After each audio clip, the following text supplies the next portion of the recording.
The magical book. The vacation was coming to an end.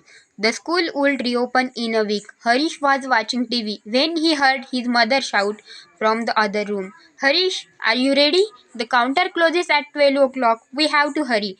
Harish hurriedly put on his shoes and shouted back, Yes, mom, I'm ready. I'm waiting for you near the car. Harish and his mother were going to collect his new textbooks and notebooks for class 3 from the school. His friend Amit had already got his books. They were glossy and colorful. As soon as Harish got the books from the counter, he leafed through them. The pages were so crisp and neat. On the way back, mother warned him, Remember, Harish, you are a big boy now. You must keep these books properly. No tearing pages to make rockets and boats. No, mother, this year I will keep my books neat. I won't tear pages, I promise. Harish was good at studies. He played basketball well, but he had one bad habit. He treated his books badly. He would tear their pages, touch them with dirty hands, throw them around, and often misplace them. His parents and teachers scolded him several times for this, but he did not listen. His mother hoped that at least this year he would be more careful. The school opened and classes began. Harish proudly carried his new books to school. But just 2 months into the school term, all the books were looking different. The English notebook had no cover, mathematics had many pages missing, the Hindi textbook was torn. Harish's mother got angry seeing the pathetic shape of his book.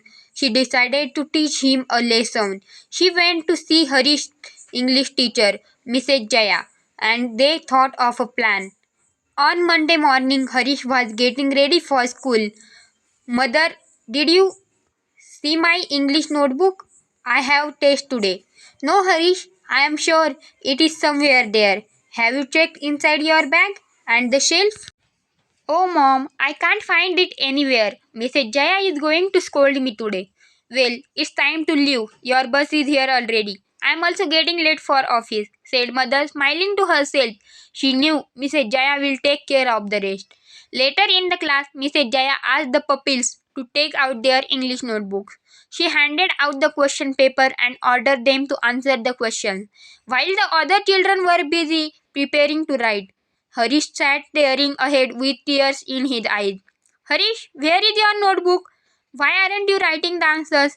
Ma'am, I have lost my notebook. Oh, really? I am not surprised. In fact, last night I had a dream. Many books were shouting and complaining about the cruel little children who hurt them. They had decided to hide themselves from the little villains. I think my dream is coming true. Harish, how would you like it if someone pull your nose, hands, ears and legs? Wouldn't it hurt? Your books feel the same when you tear them. Harish thought for a moment. His mother, father, and grandparents were always angry with him for this single bad habit of his. He said, crying, Ma'am, please give me one last chance. I promise I'll be careful with my books. Mrs. Jaya said, Go home and check your bookshelf. I am sure your notebook would have come back there.